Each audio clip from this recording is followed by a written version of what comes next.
다시 이르시되 내가 가리니 너희가 나를 찾다가 너희 죄 가운데서 죽겠고 내가 가는 곳에는 너희가 오지 못하리라. 유대인들이 이르되 그가 말하기를 내가 가는 곳에는 너희가 오지 못하리라 하니 그가 자결하려는가? 예수께서 이르시되 너희는 아래에서 났고 나는 위에서 났으며 너희는 이 세상에 속하였고 나는 이 세상에 속하지 아니하였느니라. 그러므로 내가 너희에게 말하기를 너희가 너희 죄 가운데서 죽으리라 하였노라. 너희가 만일 내가 그인 줄 믿지 아니하면 너희 죄 가운데서 죽으리라. 아멘. 할렐루야. 언제적인가요? 제 설교가 좀 길어지기 시작하더니 이게 제자리로 못 가고 있어요. A4 용지 넉 장, 글자 크기는 11포인트, 줄간거리는 180을 하면 한 장에 30속줄이 나와요. 그러면 11시에 딱 끝나요, 넉 장 하면. 근데 어제도 원고를 정리하고 나니까 A4 용지 5장이 되어버렸어요. 한 장을 줄였어요. 또 확인을 해보니까 아니 30속줄이 나와 있는데 36줄이 나온 거예요. 줄간 포인트를 16포인트로 잘못 잡아놓은 거예요. 더 이상 줄일 수가 없어요. 그래서 오늘도 한 12시 10분까지 갈 거예요. 왜 이렇게 설교가 길어지나 생각을 해봤어요. 제가 11년 여러분과 함께 신앙생활을 하면서 이제 여러분에 대하여 어느 정도는 다 알아요. 알다 보니까 해주고 싶은 말이 많아요. 개인적으로는 이야기 다 할 수 없지만 해주고 싶은 얘기가 많아요. 그러다 보니 설교가 좀 길어져요. 여러분 믿음은요, 안 보인다고 흔히들 얘기합니다. 그리고 선을 이렇게 그어요. 믿음은 안 보이는 거야. 왜? 믿음이 보이는 거라고 얘기하면 불편한 게 있어. 내 믿음이 지금. 그러니까 믿음은 안 보이는 거야. 실제적으로 믿음은 안 보이는 부분도 없지 않아 있어요. 오늘 그 말씀을 좀 드리려고 그래요.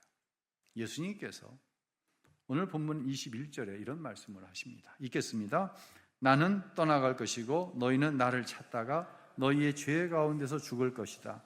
내가 가는 곳에 너희는 올 수 없다. 예수님은 십자가를 지시고 죽으실 거예요.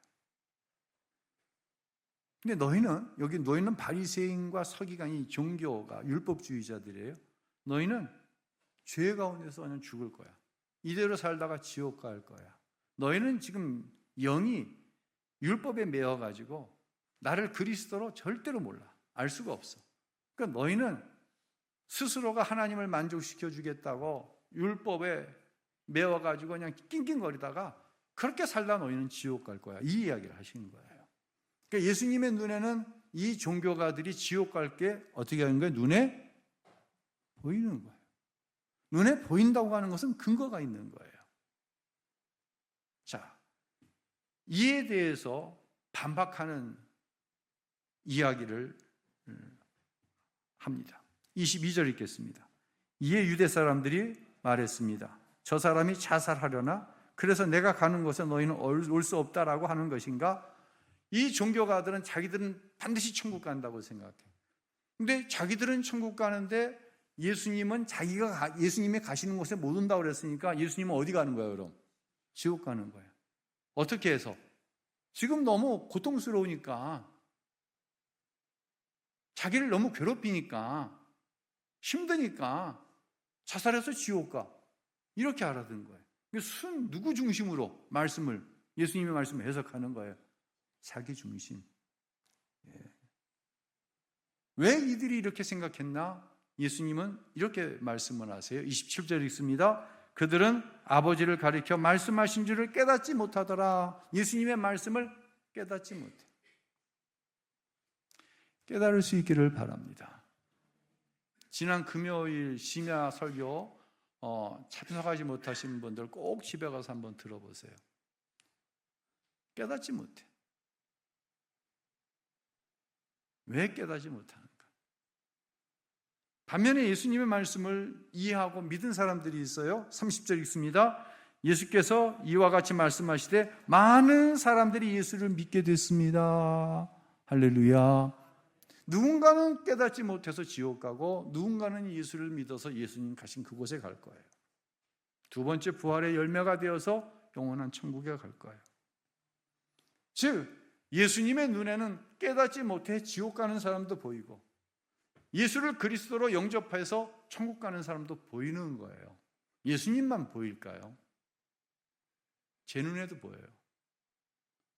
10여 년 세월 여러분과 함께 살다 보니까 여러분의 삶을 함께 공유하다 보니까 왜 저렇게 됐구나. 이게 보이더라는 거예요. 오늘 설교 제목이 보이는 믿음입니다. 이 미국인 최초로 에베레스트 산을 정복한 짐 휘크테만이라고 하는 사람에 관한 이야기예요. 이 짐은 미국 산악팀과 더불어서 아주 고강도의 산악훈련과 좋은 장비를 가지고 에베레스트를 정복하기 위해서 네팔로 떠납니다. 네팔에서 흔히 얘기하는 쉘파라고 하는 이 산악 가이드를 이제 만나게 됐어요. 네팔 사람들이 이렇게 골격이 크고 이러지 않잖아요. 정말 철학이 이를 데 없는 이 가이드가 고도로 훈련받은 미국 산악인들에게 이런 얘기를 하는 거예요. 여러분, 에베레스트에 오르고 싶으시죠? 대답할 필요가 없는 거죠. 그렇다면 전적으로 나만 믿고 나를 따라 오시면 됩니다. 그랬더니 이 미국 등반가들이 비웃는 거예요. 저 뭐라 그러는 거예요? 조그만 게.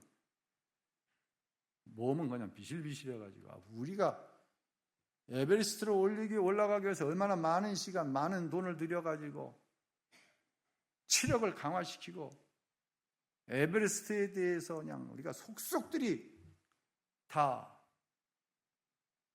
알아가지고 왔는데 자기를 따라오면 에베레스트에 오른다고? 이때 이 짐 휘크테만이 이런 이야기를 합니다.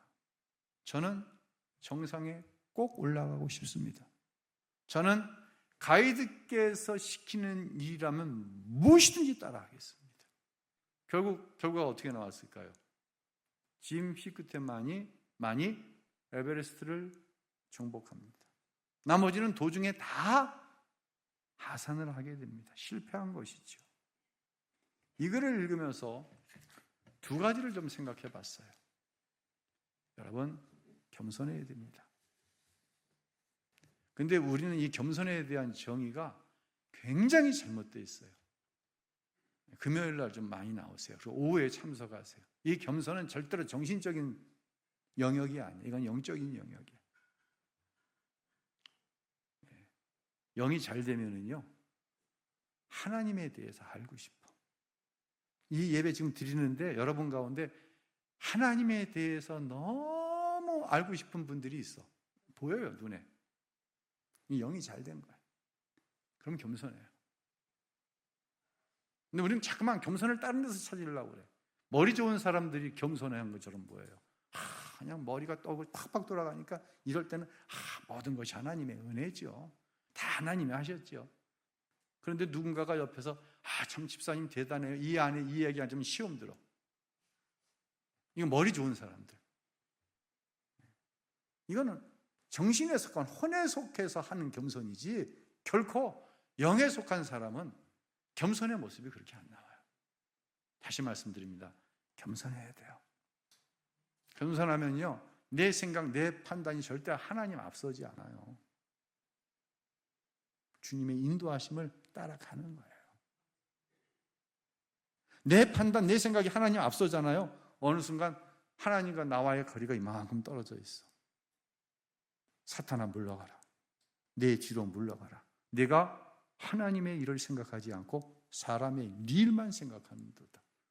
이건 사탄이 주는 거예요. 이건 영적인 문제지 결코 정신의 문제가 아니라는 거예요. 지난 주간에 제가 스케일링을 받으러 치과에 갔어요. 그거 아시죠? 1년에 한 번씩 나라에서 공짜로 스케일링 해주는 거. 모르세요? 12월이 가기 전에 꼭 가서 하세요. 공짜예요. 스케일링을 받으러 갔는데 직원분이 엑스레이를 좀 찍자고 그러는 거예요. 이때 단번에 들어오는 생각이 뭔지 아세요? 스케일링 받는데 왜 엑스레이를 찍으래? 이거 과잉 진료 아니야? 그래서 스케일링이 다 끝났어요. 그랬더니 원장님이 목사님 잠깐 이 사진 좀 같이 보시죠. 방금 찍은 엑스레이 사진을 보는 거예요. 어느 이빨이 좀 불편하지 않으세요? 얘 왼쪽 어금니가 항상 그런 건 아닌데 어느 순간 이게 아플 때가 있어요.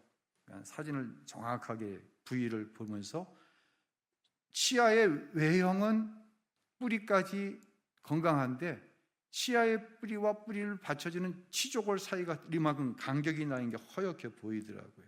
그러니까 씹으면 이 공간으로 치아가 밀렸다 빠졌다 밀렸다 빠져 아픈 거예요, 이게. 그러니 이 치조골이 더 녹으면 임플란트를 할 때 굉장히 고생을 한다는 거예요. 시간이 많이 걸리고. 골조 공사를 다시 해야 되니까. 기초 공사를 다시 해야 되는데 어디서 뼈 갖다 이식해다 막 신고 이런 일 하잖아요. 그러니 목사님 빠른 시간 내에 발치하고 임플란트 하셔야 되겠습니다. 또 뭐라고 생각할 수 있어? 이거 과잉 진료 아니야? 80만 원이래. 그런 병원 없지 않아 있어요. 그런 의사 없지 않아 있어요. 저도 만나봤어요. 그런데 이 의사는 8년 동안 찍은 사진을 보여주면서 2년 전에는 이렇게 건강했는데 왜 목사님 2년 동안 치조골이 이렇게 무너졌을까요? 커피 하루에 몇 잔 드세요? 구체적으로 물어보는 거예요. 제가 이 병원만 10년 다녔어요. 우신교회 부임하자부터 이 치과 다니기 시작해서 지금까지 다녀요. 그런 병원 없지 않아 있어요. 과잉 진료하는. 그런데 무조건 뭐라 그러면 과잉 진료하냐? 과잉 진료하냐? 어떤 의도가 있는 거 아니야? 왜 저런 말을 하지? 이건 누가 문제가 있는 거예요? 이건 내가 문제가 있는 거예요. 여러분 교만하지 마세요. 교만하지 마세요. 제가 우리 부교육자들 보내면서 내가 보냈다고 그래. 가면은 우리 부교육자들, 우리 부목사님 가끔 가거든요. 공짜로 해줘요. 누구 보고? 나 보고. 다음에 갈 때 돈 받으면 안 되는데. 관계예요. 겸손해야 돼요. 숨길 수 있는 게 없어요. 눈에 보이지 않는데 사진 찍으면 다 나오는 거예요.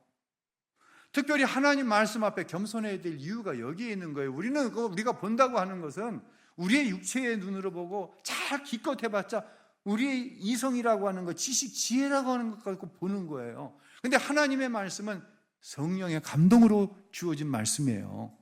이 말씀을 우리가 어떻게 혼으로, 우리의 육으로 어떻게 이해를 하겠어요?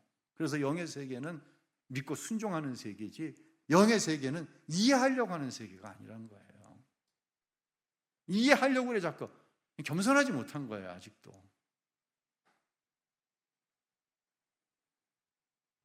재미없죠. 성경이 뭐 그렇게 재미있겠어요? 기도가 뭐 그렇게 재미있겠어요?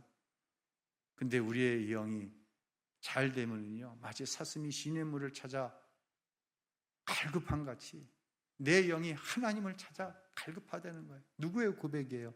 다윗의 고백이에요. 하나님의 말씀을 찾아 갈급한 거예요. 그러니까 이 예배가 귀한 거고, 그러니까 기도의 자리가 귀한 거죠. 나오란다고 나오고, 왜 나오라는 일은 왜 이렇게 많고, 하라는 건 뭐 이렇게 많고. 이건 아직도 우리의 영이 하나님을 향한 갈급함이 없는 상태라고 하는 것이죠. 겸손해야 됩니다. 두 번째로 제가 생각한 건, 잘 준비돼도 힘들다. 어떻게 해도 힘들다? 잘 준비돼도 힘들다. 저는 여러분의 삶을 이렇게 들여다보잖아요. 여러분이 자기의 삶을 저랑 공유해 주시니까. 거의 대부분의 사람들이 최상의 것으로 준비해도 에베레스트는 힘들어요. 그런데 우리는 대부분 최상의 것으로 준비되지 못한 상태에서 인생을 시작했어요. 여전히 많은 인생을 살아왔는데 여전히 준비되지 않은 게 많아요. 그런데 내 힘으로 하려고 한다? 이건 굉장히 모순된 것이죠. 물질이 충분하지 않아요, 우리는. 물질을 어떻게 시작할 만큼 준비해 이미 되어가지고 시작하는 사람, 이 자리에 누가 있어요? 한 사람이라도 있어요? 거의 없어요. 건강? 없어요. 학식이나 지혜? 여러 가지 이유로 준비되지 않은 게 많아요. 그런 채 출발하는 거예요. 인격적인 거? 얼마나 우리의 인격이 모납니까? 혼자 하는 일은 그런 대로 해요. 근데 같이 뭔가를 하게 해놓으면 그로 인해서 반드시 시험 드는 일이 일어나요. 준비되지 않은 거예요. 의지 한계가 있잖아요. 왜 힘들어요?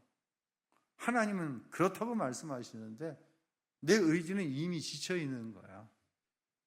성령 충만하시길 바랍니다. 예. 이렇게는 안 돼요. 어떻게 해야 돼요, 그럼? 흔히 히브리서 11장을 믿음장이라고 이야기를 합니다. 믿음에 대해서 하나님은 이렇게 6절에서 말씀하세요. 우리 함께 읽어볼까요? 믿음이 없이는 하나님을 기쁘시게 하지 못하나니 하나님께 나아가는 자는 반드시 그가 계신 것과 그가 자기를 찾는 자들에게 상 주시는 이심을 믿어야 할지니라. 자, 믿음이란 뭐예요? 믿음이 없으면 하나님을 기쁘시기 못해. 반대로 믿음은 하나님을 기쁘시게 해. 믿는 자들은 하나님이 계신 것을 믿어. 하나님이 나와 함께 하신 것을 믿어. 그래서 하나님을 찾는 자, 영이 잘된 사람은 어떤 사람이라고 해서 계속해서 하나님에 대해서 갈급한 거예요. 하나님에 대해서 궁금한 거예요. 이렇게 자기를 찾는 자들에게 하나님은 상 주시는 이심을 믿는 거, 이게 믿음이에요. 근데 이 믿음은 눈에 안 보인다? 눈에 보여요. 믿음은 눈에 안 보인다? 보인다? 안 보이는 부분이 있어요. 근데 자꾸만 믿음은 안 보이니까 그러고 사니 믿음으로 살지 못하는 요소들이 우리의 삶에 너무 많아요. 믿음장인 히브리서 11서는 이렇게 시작해요. 자, 읽겠습니다. 11장 1절입니다. 믿음은 바라는 것들의 실체며 보지 못하는 것들의 증거입니다. 믿음은 실체라니까요. 실체는 눈에 보이는 거예요? 안 보이는 거예요? 눈에 보이는 거예요. 증거예요. 내가 경험했기 때문에 증언할 수 있는 거예요. 믿음은 보일 뿐만 아니라 내가 이미 경험한 거라니까요. 믿음의 사람은 눈에 보였기 때문에 경험한 사람을 가리켜서 믿음의 사람이라고 얘기하는 거예요. 내가 예수 믿는다? 근데 하나님 계신 거 내가 경험하지 못했어. 하나님이 하시는 일 경험하지 못했어. 예수를 믿었다고 하지만 내 영이 하나님의 영으로 충만하지 않으면 하나님의 말씀이 이해되지 못하니 순종하지 않으니 믿음으로 순종하지 못하여 하나님께서 하시는 일을 보지 못하는 거예요. 이런 일들이 비일비재한 거예요. 그러면서 히브리서 11장에 아브라함, 노아, 이런 믿음의 사람들에 대한 설명을 많이 하는데 한 분만 제가 소개를 하겠습니다. 노아입니다. 노아에 대해서 창세기 6장 9절에 이렇게 말씀합니다. 읽겠습니다. 노아는 의로운 사람으로 당대의 완전한 사람이었으며 하나님께 동행하는 사람이었습니다. 노아는 어떤 사람이에요? 의로운 사람이에요. 정신적으로 의로운 사람이에요. 윤리적으로 의로운 사람이에요. 또 어떤 사람이에요? 완전한 사람이에요. 도덕적인 행위가 완전한 사람이에요. 하나님과 동행하는 사람이에요. 영적으로 깨어 있어서 하나님 기뻐하시는 일을 하는 사람이에요. 즉 육체, 의로운 사람,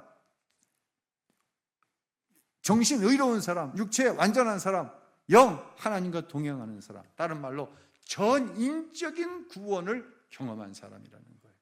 전인적. 신앙은 전인적일 때 가장 건강해요. 그리고 신앙은 엄밀한 의미에서 전인적이어야만 해요. 눈에 보여요, 안 보여요? 저 사람 행동이, 저 사람 정신세계가, 저 사람 하는 일이 하나님 말씀에 눈에 보입니까? 안 보입니까? 눈에 보여요. 그래서 믿음은요, 눈에 보이는 거예요. 왜 하나님이 노아를 선택하셨다고요? 그가 전인적으로 믿음의 사람이었기 때문에 선택하신 거예요. 그래서 산꼭대기에다 방주를 지르는 거예요. 40일 동안 죄로 만연된 이 세상을 물로 심판하시겠다는 거예요. 노아는 그 말씀에 순종해서 보이는 믿음으로 행하는 거예요. 보이는 믿음이 뭐예요? 산꼭대기에다가 방주를 짓는 거예요. 엄청난 크기의 방주를 짓는 거예요. 다른 사람들이 다 비웃는 거예요. 야, 무슨 홍수가 난다고 그래. 날이 이렇게 좋은데 하루 이틀도 아니고 저 산꼭대기에다가. 모르는 거예요. 그 가운데서 노아는 보이는 믿음으로 아라랏산 꼭대기에 방주를 지은 거예요. 그 결과가 뭐예요? 노아의 가족만 구원 얻는 거예요. 믿음으로 사는 사람만 구원 얻는 거예요. 믿음으로 사는 사람만 하나님께서 하시는 일을 보는 거예요. 이게 눈에 보여요, 안 보여요? 보이더라는 거예요. 그러면서 노아에 대해서 노아는 아직 보지 못하는 일에 하나님을 경외함으로 행했다라고 얘기를 합니다. 노아의 믿음은 눈에 보이는 실체였어요. 유근철 박사라고 하는 분이 있는데 이 분은 이력이 참 특이해요. 러시아 국립공과대학 평생 교수예요. 공학 박사죠. 그러면서 대한민국 제1호 한의사예요. 한의학 박사를 대한민국에서 처음 받은 사람. 그러니까 연세가 지금 꽤 높으시죠. 그분의 나이 82세에 참 어려운 시절을 통하여서 일궈놓은 전 재산 578만 원이 아니라 5,780만 원이 아니라 5억 7,800만 원이 아니라 578억을 기부합니다. 전 재산을 기부해요. 자기가 현재 살고 있는 집 등기까지 갖다 기부했어요. 카이스트에다가. 기부식 날이 됐어요. 얼마나 감사해요. 학교 쪽에서 인사말 좀 부탁한다고. 그랬더니 이 유 박사님이 나와서 제가 한 게 아니니까 인사를 제가 할 수는 없고 대신 하나님 앞에 감사의 기도를 해도 될까요? 하고 이렇게 양해를 구하는 거예요. 종교 행사가 아니잖아요, 그 자리. 그렇죠? 감사의 기도를 할까요? 578억이나 내는데 감사의 기도 아니야. 뭘 한다고 그래도 오케이지 뭐. 그래서 하십시오. 제가 그분의 기도문을 좀 잘라가지고 올려봤어요. 한번 올려봐 주시겠어요? 제가 한번 읽어볼게요. 셋째 딸은 아직도 새빵살이 하고 있는데 하면서 말을 잊지 못하는 거예요. 38년 전에 감당하기 힘든 고통을 축복으로 채워주셔서 감사합니다. 아내와 이남 3녀의 자녀들이 이 자리에 참석하지 못하고 마음 아파하는 것을 안타깝게 생각합니다. 자녀들이 물질 이전에 정신적인, 영적인 것을 얘기하죠. 영적인 축복을 받게 해 주십시오. 38년 전 고통은 5남매를 두셨는데 추운 겨울날 월세방에서 월세가 밀려가지고 쫓겨난 거예요. 이 추운 겨울 그 어린아이들과 거리를 전전했던 그 시절을 회상한 거예요. 5남매 중에 이민 가 있는 자식도 있고 셋째 딸이 집이 없어 아직. 가난하게 살아. 그 엄마 마음은 기부한다고 하니 그렇게 하십시오. 근데 셋째가 집이 없으니 우리가 살고 있는 이 집은 셋째에게 줍시다. 근데 이 남편이 말을 안 듣고 그것까지 다 기부를 해버린 거예요. 그러니까 그 자리에 이남 삼녀도 참석을 안 하고 부인도 참석을 안 한 거예요. 섭섭하니까. 이해가 돼요. 난 이해가 되더라고. 우리 아버지가 그렇게 했으면 나도 이해가 되더라고. 그런데 왜 유 박사님은 이런 선택을 했을까? 자신의 인생 뒤돌아볼 때 자기가 한 게 없어. 하나님이 하셨어. 이게 겸손이에요. 믿음이란 뭐예요? 나에게 이런 복을 주신 하나님, 나를 여기까지 인도해 주신 그 하나님이 내 자식들의 하나님이에요. 나를 이렇게 축복하신 하나님이 내 자식들도 축복하실 거야. 그냥 내가 그냥 할 수 있는 일이라고 한다면 이 믿음의 고백을 눈에 보이게 하나님 앞에 드러내 드리는 거야. 이게 보이는 믿음이에요. 믿음은요, 눈에 보이지 않는 게 아니에요. 믿음이 눈에 보인다고 하면 믿음을 눈에 보이게 실천하십시오라면 불편해져. 마음이 불편해져. 믿음은 눈에 보이지 않는 겁니다. 마음이 편안해져. 왜? 안 보여도 되니까, 안 드러나게 해도 되니까. 이것이 여러분을 절대로 유익하게 하지 못합니다. 믿음은 눈에 보이는 겁니다. 하나님은 눈에 보이게 믿음을 나타내라고 말씀하시는 거예요. 흔히 축복을 이야기할 때 신명기 6장을 이야기하는데 신명기 6장 5절 우리 한번 읽어볼까요? 읽습니다. 너는 마음을 다하고 성품을 다하고 힘을 다하여 내 하나님 여호와를 사랑하라. 마음을 어떻게 해요? 다하라는 거예요. 나타내 보이려는 거예요. 다하지 못하는 나타내 안 보이려고 그래요. 아나니와 삽비라처럼 숨기려고 그러지. 성품을 다하는 거예요. 하나님 앞에 내 성품을 지금 모습 그대로 내어 보여드리고 싶은 거예요. 이게 보이는 믿음이에요. 힘을 다하는 거예요. 내가 갖고 있는 모든 역량을 다 보여드리는 거예요. 이게 하나님을 어떻게 하는 것이다? 사랑하는 것이다. 그래서 모리아산에서 아브라함이 하나님 앞에 약속된 복이 그때부터 쏟아져 내리는데 결정적인 사건이 뭐였어요? 하나밖에 없는 독자 이삭을 하나님의 말씀대로 드렸을 때 하나님이 이 행위를 뭐라고 판단하세요? 네가 하나밖에 없는 이삭을 순종하여 드리는 거 보니까 네가 나를 어떻게 하는 줄 알았다? 사랑하는 줄 알았다라고 말씀하시는 거예요. 아브라함의 믿음은 보이는 믿음이었어요. 최종적인 결론. 이때 주어지는 축복이 있습니다. 이어지는 축복이 10절, 11절인데요. 읽습니다. 내 하나님 여호와께서 내 열조 아브라함과 이삭과 야곱을 향하여 내게 주리라 맹세하신 땅으로 너로 들어가게 하시고 내가 건축하지 아니한 크고 아름다운 성읍을 얻게 하시며 내가 채우지 아니한 아름다운 물건이 가득한 집을 얻게 하시며 내가 파지 아니한 우물을 얻게 하시며 내가 심지 아니한 포도원과 감람나무를 얻게 하셔 너로 배불리 먹게 하실 때에 마음, 뜻, 힘을 보여라.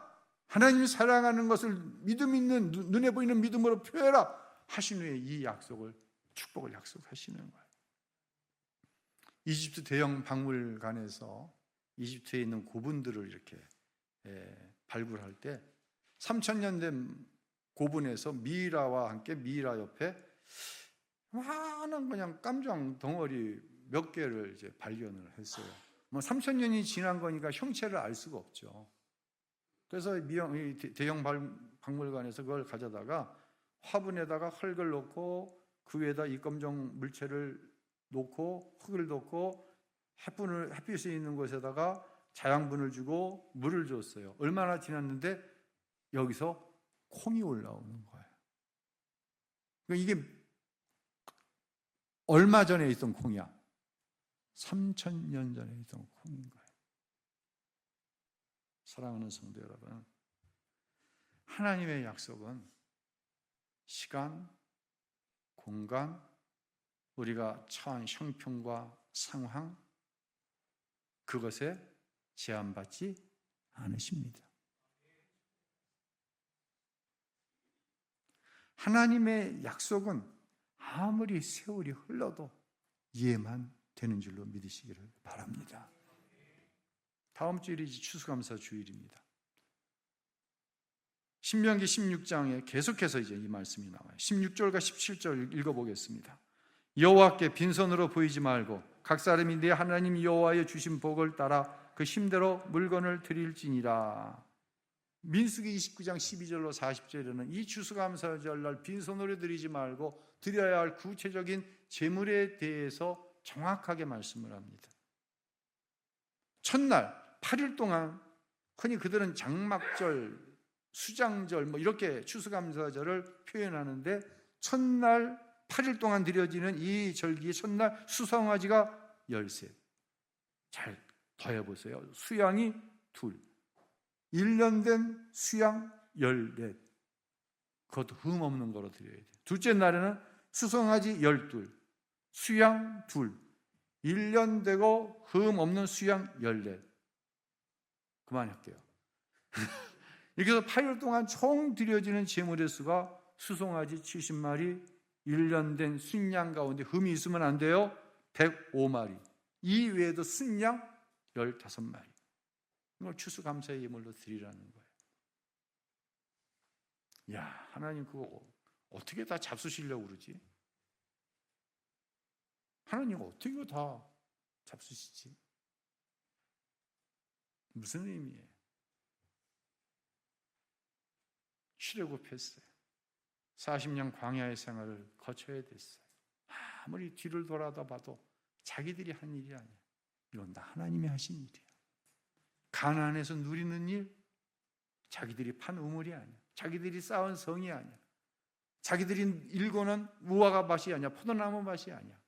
하나님께서 다 은혜로 주신 거예요. 이제 너의 믿음을 어떻게 하라? 보이라는 거예요.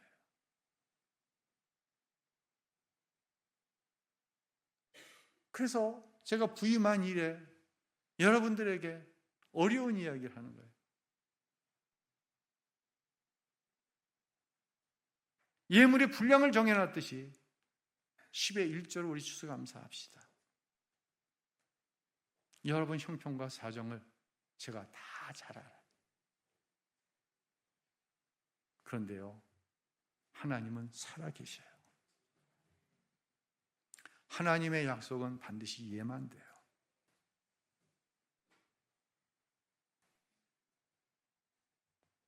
저는 하나님을 믿습니다. 하나님을 믿을 수 있었으면 좋겠어요. 마지막으로 신명기 16장 15절 하나님의 약속인 하나님의 말씀을 우리가 읽음으로 설교를 마무리하겠습니다. 읽겠습니다. 내 하나님 여호와께서 내 모든 물상과 내 손을 댄 모든 일에 복 주실 것을 인하여 너는 온전히 즐거워할지니라. 아멘. 복 주실 것을 인하여 온전히 즐거워하는, 그래서 진심으로 내 영이 진심으로 모든 것이 하나님의 은혜입니다. 할렐루야. 그렇게 고백할 수 있는 모든 성도들이 꼭 되실 수 있기를 예수님의 이름으로 축복합니다.